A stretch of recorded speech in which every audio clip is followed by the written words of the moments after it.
আমরা হিরো কাকে বলি? এক পার্সন যে নিজের কথা না ভেবে অন্যদের সাহায্য করে, দুর্বলদের রক্ষা করে। এখন মার্ভেলে এমন অনেক ক্যারেক্টার ভরে আছে, আর কিছু ক্যারেক্টার আবার এমনও আছে যারা যতই হিরোইক কাজ করুক না কেন, তারা কখনো হিরোর ক্যাটাগরিতে আসে না। হয়তো তাদের নিয়তি তাদের ইভিল বানিয়েছে, অথবা তাদের ডিউটি তাদেরকে বাধ্য করেছে সঠিককে ইগনোর করতে, অথবা তাদের ভেতর লুকানো এমন এক পার্সোনালিটি আছে যা সব সময় তাদেরকে ডার্কনেসের দিকেই ঠেলে রাখে। আজ আমরা মার্বেলের এমন 5টি ক্যারেক্টারের কথা বলবো যারা সব সময় হিরোদের পাশে দাঁড়ালেও তারা কখনো হিরো বলে পরিচিত নয়। এর মধ্যে 1 নম্বরে কে হতে পারে তার নাম কমেন্ট করো। আচ্ছা, মূল ভিডিওতে যাবার আগে একটি অনুরোধ, যারা এখনও চ্যানেলটিকে সাবস্ক্রাইব করনি তারা দ্রুত চ্যানেলটি সাবস্ক্রাইব করে দিও এবং এমন মজার মজার ভিডিও সবার আগে দেখতে পাশে থাকা বেল আইকনটি ক্লিক করে নোটিফিকেশন অন করে রেখো। তো চলো আর দেরি না করে শুরু করি।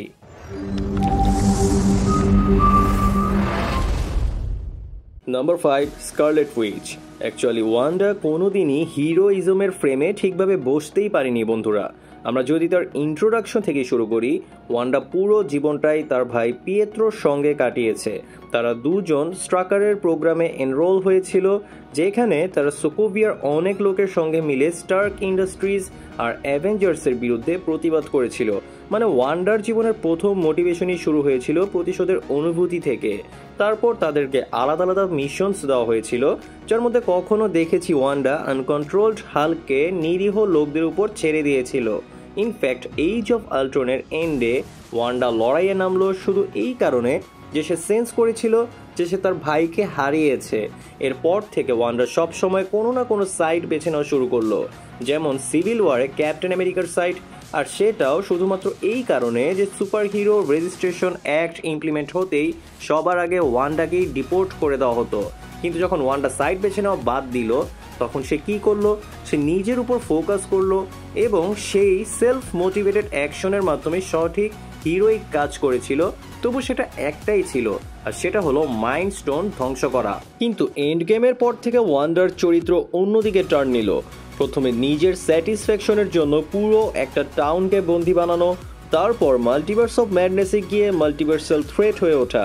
একজন ভালো মানুষ সবসময় সবার মঙ্গল দেখে, কিন্তু কিছু ক্যারেক্টারের নিয়তি আগে থেকেই ডিসাইডেড থাকে, যেখানে তাদের জীবনে একের পর এক খারাপ সময় তাদের বাধ্য করে সীমা অতিক্রম করতে, জোর করে সুখ পাওয়ার জন্য।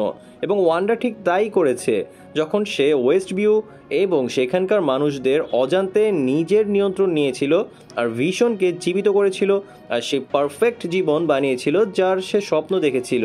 কিন্তু সে মিথ্যা স্বপ্নই ওয়ান্ডাকে আরও কষ্ট দিয়েছে, কারণ সেই হেক্স রিয়েলিটিতে বানানো বাচ্চাদের সে হারালো আর সীমা ছাড়লো তখন যখন ওয়ান্ডা সেই বাচ্চাদের ফিরে পাওয়ার জিদ পুষে রাখলো। আর এরপর থেকে যে ধ্বংসযজ্ঞ সামনে এলো, সেটা ডক্টর স্ট্রেঞ্জের পক্ষেও খুব বেশি হয়ে গেল। নম্বর 4, ডক্টর স্ট্রেঞ্জ।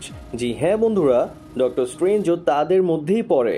তুমি চাইলে কমিক্স নাও অথবা মুভি ভার্সন নাও, স্ট্রেঞ্জ কোনোদিনই হিরোর সংজ্ঞায় পুরোপুরি মেলে না।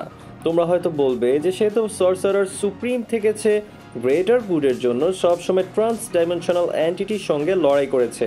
তো এই সাপেক্ষে আমি বলবো হ্যাঁ, তোমরা একদম ঠিক বলছো, কিন্তু স্ট্রেঞ্জের এই অ্যাসপেক্ট তাকে একজন গার্ডিয়ান বানায়, হিরো নয়। তোমরা কি এখনও কনফিউজড? তাহলে আমি আরও সহজ করে বলি। মনে করে দেখো, ইনফিনিটি ওয়ারে টাইম স্টোনের ব্যাপার যখন এলো, তখন ডক্টর স্ট্রেঞ্জ কি বলেছিল? সে টনির জন্য চিন্তিত ছিল না, স্পাইডারম্যানের জন্যও না। সে প্রস্তুত ছিল টাইম স্টোন বাঁচানোর জন্য, প্রয়োজনে এই দুজনকে উৎসর্গ করতেও। আর এটিই সেই কি পয়েন্ট। ডক্টর স্ট্রেঞ্জ আর্থ এবং আর্থের স্যাংটামগুলোকে বাঁচানোর জন্য যে কোনো পর্যায়ে যেতে পারে, এমনকি এর জন্য যদি তাকে ডার্ক ম্যাজিক ব্যবহার করতে হয় তবে সে সেটাও করবে, আর সে তা করেছেও। Doctor Strange in the Multiverse of ম্যাডনেসের শুরুতেই সে নিজেই ওয়ান্ডাকে বলেছিল যে ডার্কহোল্ড ইভিল, আর এটা যার কন্ট্যাক্টে আসে তাকেই কারাপ্ট করে ফেলে। কিন্তু এরপর স্ট্রেঞ্জ কি করলো? নিজের ডাইমেনশনকে বাঁচানোর জন্য সে নিজেই ডার্কহোল্ড পড়লো আর সে কারাপ্ট হয়ে গেল। এই কারাপশন তাকে হিরোইজম থেকে আরও দূরে ঠেলে দেয়, যেখানে সে এখন যে কোনো পর্যায়ে যেতে পারে। Number 3, Hulk. শুরুতে আমি এখানে ক্লিয়ারিফাই করতে চাই, আমি হাল্কের কথা বলছি, ব্রুস ব্যানার নয়। তোমরা হয়তো ভাবছো আমি তাদের আলাদা করে কেন বলছি। তাহলে যদি তুমি ব্রুস ব্যানারের জীবনটা দেখো, সে অনেক ডিসিশনস নিয়েছে যাকে কখনোই সেলফ ইন্টারেস্ট থেকে মোটিভেটেড ডিসিশন বলতে পারবে না।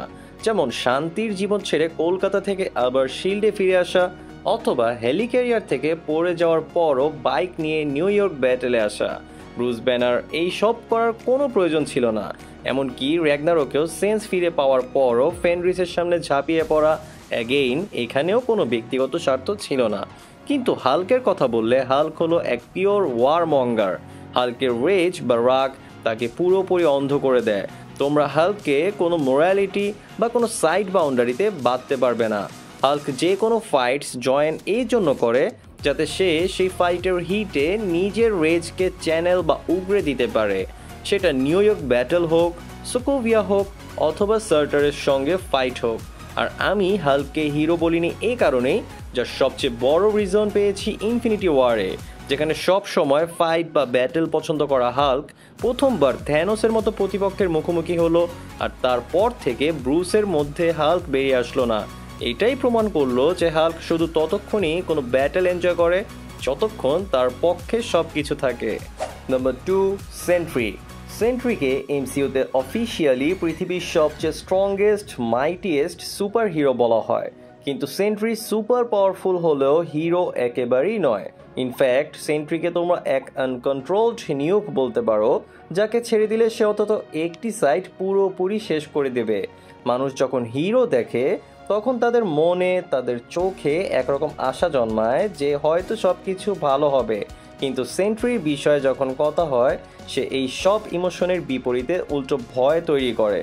আর সেন্ট্রি কি আসলে এই মুশকিল থেকে কখনো বের হতে পারবে? একদমই নয়। সেন্ট্রি কখনোই এই সমস্যার বাইরে আসতে পারবে না, কারণ থান্ডারবোল্টসের পোস্ট ক্রেডিট সিনেই এটা এস্টাবলিশ করা হয়েছে ববের ডায়ালগের মাধ্যমে যে সে ভয়েডকে জাগানো ছাড়া সেন্ট্রি হতে পারবে না। মানে সে যদি সেন্ট্রি হয় তবে সে 100% রিস্ক নিচ্ছে ভয়েডের ট্রান্সফর্ম হওয়ার। তাই আসল অর্থে সেন্ট্রিকে সবসময় মানবজাতির আলটিমেট থ্রেট বলা হয়েছে। আর সে এতটাই বিপজ্জনক যে আজ অবধি কমিক্সেও সেন্ট্রি এই ইমেজ সমস্যা কাটিয়ে উঠতে পারেনি, কারণ সেখানেও পৃথিবী তাকে হিরো বলতে ভয় পায়। Number 1, moon night. যারা মুন নাইটকে কমিক্সে দেখেছে তারা আসলে অরিজিনাল মুন নাইটকে দেখেছে। সেই তুলনায় সিরিজে দেখানো মুন নাইট কিছুই না। আর সঠিক অর্থে এই ট্র্যাজিক ক্যারেক্টারের মাল্টিপল পার্সোনালিটিস তাকে কোনোভাবেই হিরো হিসেবে উপস্থাপন করে না। একটা ছোট্ট এক্সাম্পল তুলে ধরি, 2021-এর মুন নাইট ইস্যু 13-এ দ্য স্ট্রাকচার নামের এক ভ্যাম্পায়ার সংগঠন ছিল, যারা টাস্ক মাস্টারকে ভাড়া করে এক অ্যাসাসিন মিশনের জন্য, যেখানে তাকে মুন নাইটকে মারার ডিল দেওয়া হয়।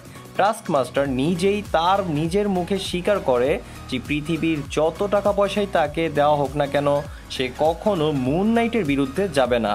সে স্পাইডারম্যানের সঙ্গে লড়াই করবে, ডেয়ারডেভিলের সঙ্গে লড়াই করবে, এমনকি ক্যাপ্টেন আমেরিকার সঙ্গেও লড়াই করতে সে রাজি থাকবে, কিন্তু মুন নাইটের সঙ্গে কখনোই নয়। আর টাস্ক মাস্টার এও বলে যে হ্যাঁ, সে মুন নাইটকে ভয় পায়।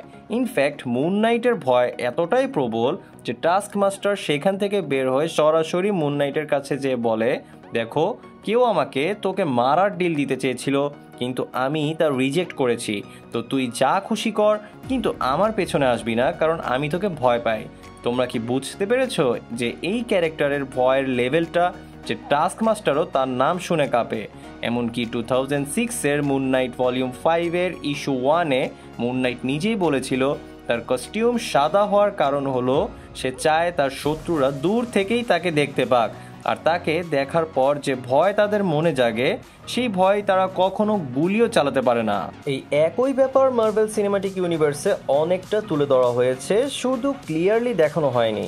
স্টিভেন গ্রান্ট যতই সাধারণ একজন মানুষ হোক, কিন্তু মার্ক স্পেক্টর একজন হাইলি ট্রেন্ড মার্সেনারি। আর তৃতীয় ব্যক্তিত্ব জেক নকলি, সে টোটালি এক ভায়োলেন্ট ব্রলার। মুন নাইটের এই ভয়ঙ্কর রূপ এতটাই ভায়োলেন্ট যে যদি এমসিইউ কখনো জেক নকলির টোটাল ম্যাডনেস অ্যান্ড ভায়োলেন্সকে দেখিয়ে দেয়, তবে সেই সিরিজ বা মুভি একেবারে স্ল্যাশার সিরিজ বা মুভি হয়ে যাবে। তাহলে এরা ছিল 5জন ক্যারেক্টার যারা হিরোদের মতো কাজ করেছে বটে, কিন্তু তারা কোনোদিন হিরো নামে পরিচিত হয়নি। আমার মতে এই ফ্যাক্টটি এই ক্যারেক্টারগুলোকে আরও বেশি ইন্টারেস্টিং বানায়। যদিও তারা হিরো নয়, কিন্তু যখন এমন কোনো কাজ আসে যা হিরোদের পক্ষেও করা সম্ভব হয় না, তখন এই ক্যারেক্টারগুলোকেই মনে করা হয়। হোক রিয়েলিটিকে রিশেপ করা, সময়ের চাকা ঘুরিয়ে দেওয়া, কোনো ইজিপশিয়ান গডের সঙ্গে টক্কর নেওয়া, অথবা পৃথিবীতে ধ্বংসযজ্ঞ নামিয়ে আনা, এই ক্যারেক্টারগুলো ঠিক এই মুহূর্তেই শাইন হয়ে ওঠে। এখন সিদ্ধান্ত তোমাদের, তোমরা কি এই ক্যারেক্টারগুলোকে হিরো বলবে, নাকি অ্যান্টি হিরো বলবে, নাকি অন্য কিছু? এসব কমেন্টে এইদের নিয়ে বিস্তারিত আলোচনা করি। ভিডিও ভালো লেগে থাকলে অবশ্যই লাইক করো আর চ্যানেলটা সাবস্ক্রাইব করতে ভুলো না। বরাবরের মতো আমি ছিলাম সাইদ আর তোমরা দেখছিলে ইনফুস্টেইনমেন্ট। পরবর্তী ভিডিও পর্যন্ত স্টে কিউরিয়াস অ্যান্ড স্টে ইনফুসড।